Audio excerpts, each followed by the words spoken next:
Hello and welcome to Dialogue. China's most important annual meetings, the two sessions, have concluded. Premier Li Keqiang spoke to the media on China's economic target, business environment, foreign policy, people's livelihoods, amidst other issues. What plans does China have for 2022, a critical year destined to witness changes both at home and abroad? What uncertainties and challenges will the country face? To explore these questions and more, I'm joined by Professor John Gung from the University of International Business and Economics, Chen Hong, Chairman and CEO of Hana Group, and Alistair Mehe, Secretary General of the British East Asia Council. That's our topic. I'm Xu Qinduo.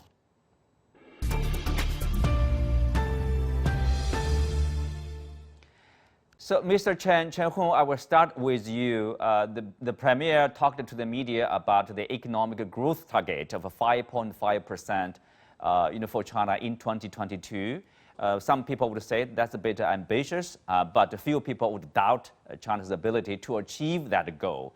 They pointed to the ample policy tools China has. Tell us more about the policy tools. What are the tools to support economic growth?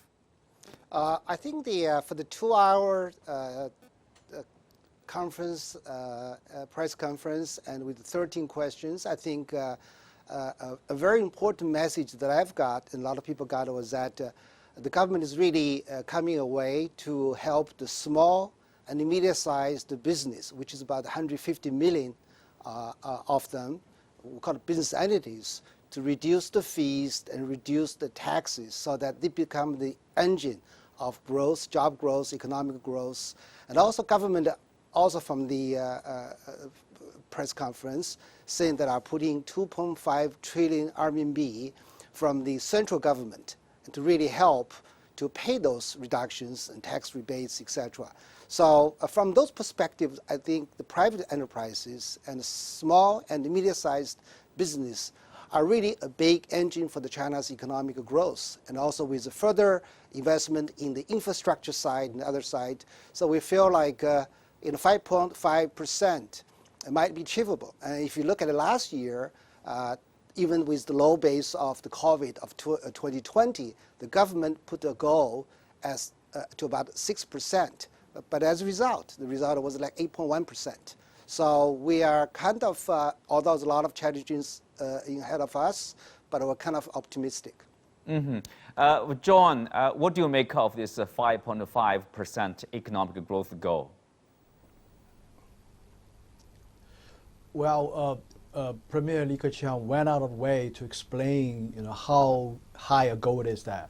The exact wording is about 5.5%. I think, that leaves some room for maybe achieving a growth rate that may be a little bit less than 5.5, and that's okay.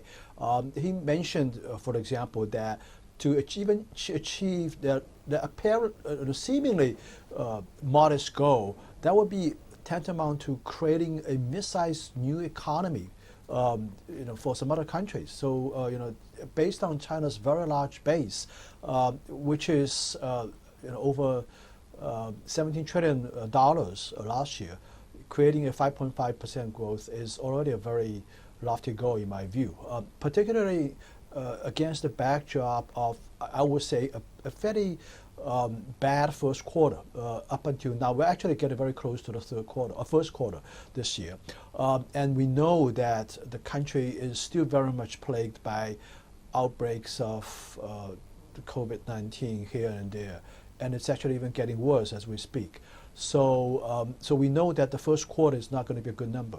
And that probably puts more pressure on the subsequent quarters in the year. But the government is still quite confident in the sense that they have these policy tools in hand, both monetary as well as fiscal policies that will be rigorously rolled out in my view. So I still say the jury is still out there, and I think there's still some hope that 5.5 may be achievable. And even if it's not achievable, even if it's less than that, I think as long as probably above 5%, I think it's very acceptable. Well, Alistair, from your point of view, what's the prospect of the Chinese economic growth in year 2022? Well, I think that the tenor or the thread of the program so far has gone in the wrong direction. yes, the two sessions is very important. Yes, it's very important analysis and projection of policies for China going forward. But the world has completely changed since the start of the two sessions with the outbreak of this war in Europe. And also, there's not enough emphasis, to my mind, on the real issue and crisis that's facing humanity, which is climate change. That, we are now distracted by this war. Humanity is going to destroy itself unless the global leadership gets its act together and shows leadership in tackling the fundamental issue and threat facing humanity, which is climate change. And so any sort of focus on, growth rates and stuff like that, all this is up in the air now with what has happened in Europe. It's very, very uncertain. As Rishi Sunak, the British finance minister, said today, we are facing very, very uncertain times. So projections and discussion of what they've had of China's growth rate, huge questions must be over it. What the leadership of the world has to focus on is leading on the issues that really threaten all humanity. Climate change is that. Yes, we have horrific, horrible war at the moment, but we need global leadership. Yeah, Chen Hong, do you want to respond to that? I know, during this government worker report, obviously the government also stressed very much about the quality growth, which means partly that's green growth, a low carbon growth. I think clearly a 5.5% growth is something the government always trying to achieve. They set up every year, and hopefully every year can beat that.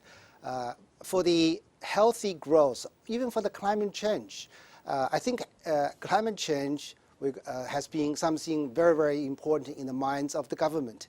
As a matter of fact, last year, we're in the venture capital and private equity business, and if you look at our direction and many private equity firms' direction is to invest in we call the climate change area. I think that's called some responsibility to be delivered by the industry. So overall, I think as China is a very, very big country, and the stability of the China can contribute reversely to the global economy and the stableness. So with such a country, I think the government is putting some emphasis in the economic growth and making sure that there's one word I'm not sure people listened carefully in Premier Li Keqiang's speech. Stableness has been mentioned many, many times. So that's something I think is very, very much in people's mind. I agree that in the last 2 weeks, the global environment, whatever environment, have changed quite a bit. The thing has changed quite a bit. Inflation suddenly could be much, much more than we thought before. Those can inversely affect the economic growth. But Chen Hong, you mentioned about the Premier stressed very much about stability. Tell us more. What does that mean exactly here? It really means that I think that China has a lot of challenges ahead of us.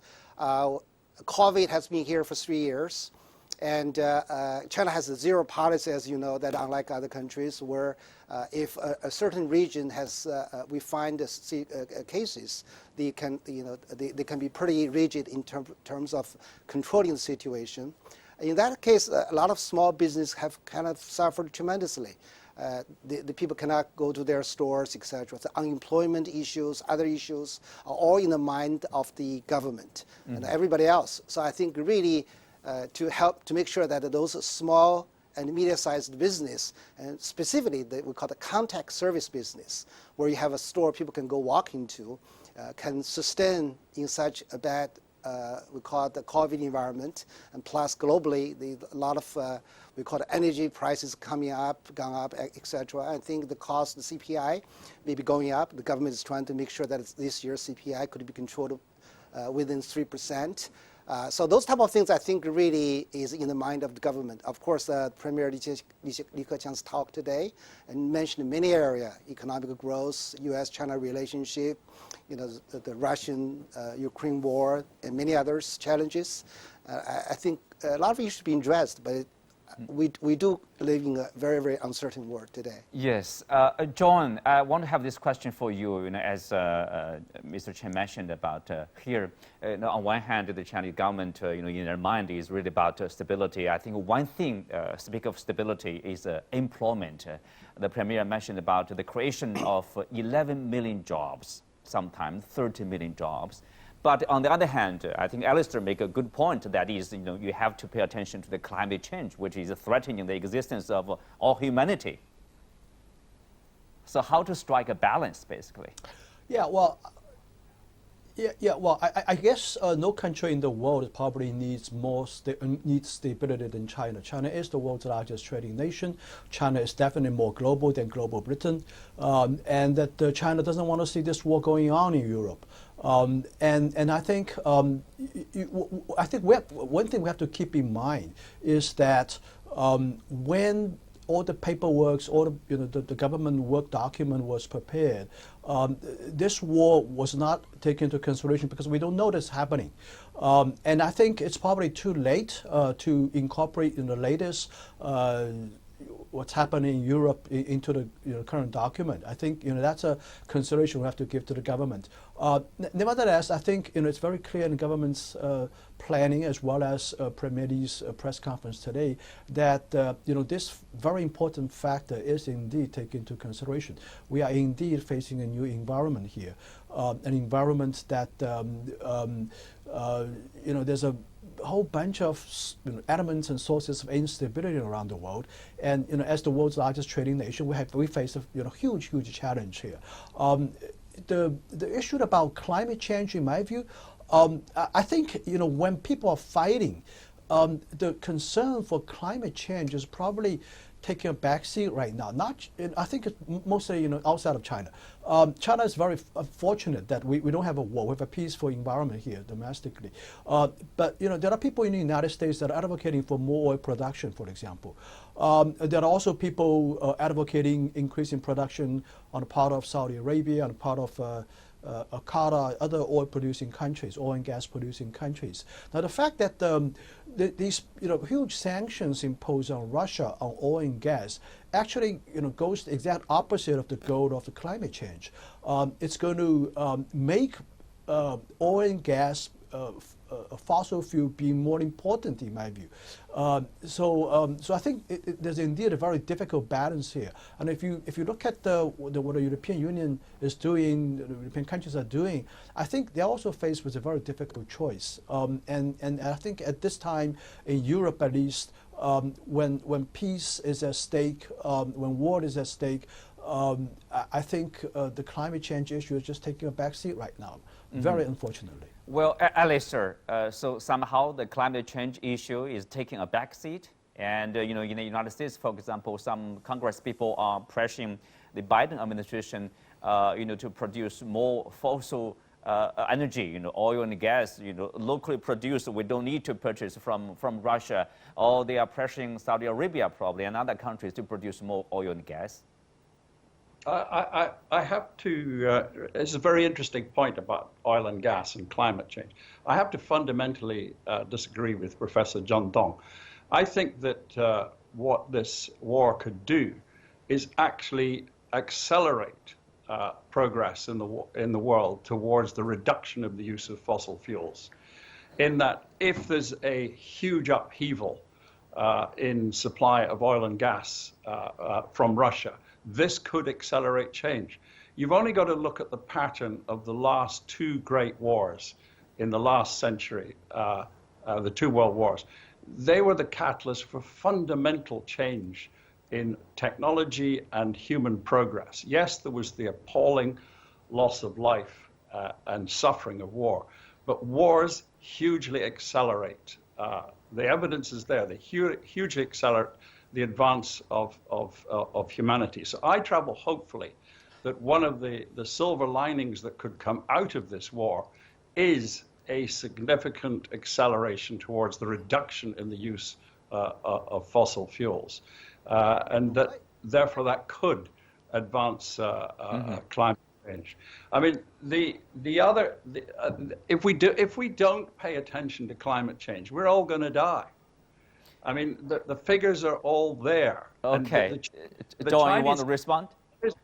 what is really significant, and this was No, an important made by Chen Dong, is that the Chinese government I find it very, I find it very a change, and but the problem is that the Chinese government doesn't explain to the world its commitment to it and how much it's done. Okay, John, go ahead. No, I'm very bothered with this argument of that killing people would be serving as this impetus for technology change, for dealing with climate change, for technological innovation. I mean, this is one of these arguments that that is very popular, to some extent quite popular in the United States, that defense spending, for example, could serve as a source of innovation. This is a very troubling argument to me. And we're talking about loss of life here. Hundreds and thousands of people are dying, and for somehow, this could serve as an argument that somehow it accelerates the migration towards new energies. Okay. I mean, this is Absolutely just fundamentally, Let's ethically, and stop morally there. totally wrong. Let me have Chen Hong. Chen Hong, I think, for me, my understanding is like the Chinese government is paying attention to climate change. Well, the focus right now is about the stability, economic growth. But at the same time, you have the 2030, peaking of carbon emission, and 2060, neutrality of carbon emission. That remains there, probably. Nothing changed about that.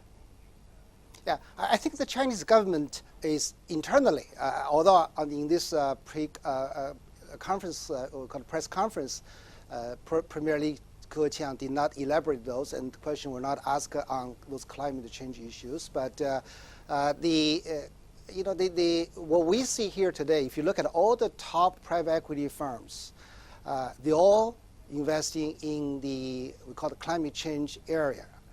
The 2030, 2060 is something where the government have set a deadline, and a lot of investors, even the industry, believe in that the requirement will be very, very rigid. I'll give you one example. In the IDC, Internet Data Center business, IDC consume quite a lot of electricity. 50% of the cost are electricity. And in Beijing, as a matter of fact, 8% of the electricity was consumed by the IDC. Government has set up a very rigid rule today that will not allow the new data centers to be set up in Beijing. They want the data center to be green, in the sense that they will have zero carbon emission, right? So in this way, they created something we called a strategy last year. This year, we call the 东数西算. You put the data from the east side of China and they compute them in the west part of China, where you have a lot of available, called sunshine and wind power. Clean energy, so that's something, right? a lot of activities going on right now. I think so my view is that even for our company today, this year, we put actually the climate change, one of the major investment area for us. We were previously only focused on technology and healthcare. Mm-hmm. Well, let's move on to this international situation or Chinese foreign policy a little bit here. John, I want to ask you, of course, like journalists asked several times the foreign minister and then the premier about China's position on the Ukraine crisis. Could you explain a little bit, clarify? It seems to me it's clear, but obviously the international community, in particular people in the West, are trying to figure out, what's China's stance on this crisis. Well, I hate to frame this issue in the context of China taking a position on the side of Russia or on the side of the United States, Ukraine, and other allied countries. I would say China is on the side of peace. Very simply, China is calling for peace. We know that we just had this three-way phone conversation between President Xi and Macron and Scholz, and that's a very large commitment. I mean, if you look at the Chinese diplomatic history, there are very few instances of China taking a very proactive role in terms of mediating a world conflict of this kind of a scale, and I think this time is different. And I think Foreign Minister Wang Yi have said that China is willing to play a role in mediating a peaceful solution in Ukraine. And I think President Xi's participation in the three-week call is a good testimony to that. Again, I would say China's position is calling for restraint, calling for ceasefire, calling for peace, and look for a solution, political solution out of this. So I would just put it that way. Yeah, Alistair, obviously, the premier also mentioned about this.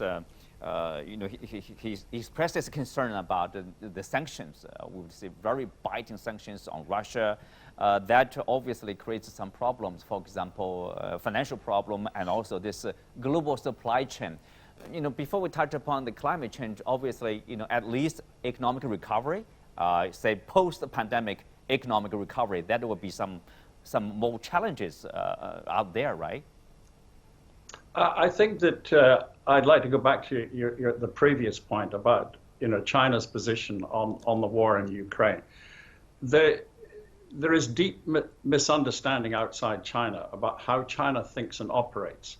I mean, China does not and never has operated its foreign policy at the extreme that Donald Trump did, which was foreign policy through Twitter accounts, which was appalling, deeply dangerous. China has always followed the pattern that it discusses in private, uses second channels.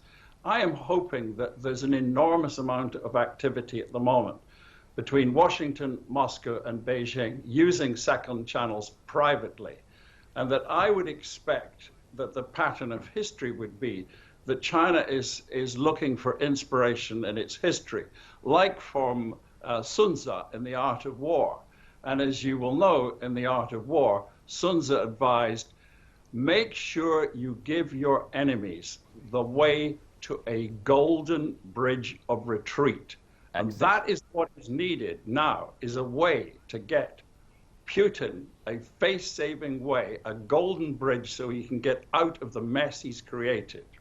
Yeah, exit strategy, obviously. Now, Chen Hong, probably you can talk about this potential, I would say, probably chaos or problems created by the sanctions. I know, for example, even for countries that are not involved in the sanctions, if you continue your business, for example, with Russia, there will be problem. And then some countries rely on this wheat and other agricultural products from Ukraine, from Russia. Probably they are going to see some problem. Global supply chain, for example. I think that clearly the Russian-Ukraine war and also with what's happening globally, the reactions, etc., actually impacts everybody. Nobody's outside, the problem, the issues. If you look at in the impact, clearly China imports a lot of oil, we call it fossil oil, energies. Clearly the price will go up. The global supply chain will be interrupted. And there are also a lot of uncertainties globally between the countries and the companies, etc., as to their way of doing business. They will be punished or not punished. I think that's something where for the last 2 weeks, clearly we've seen something we've never seen in the last 40 years.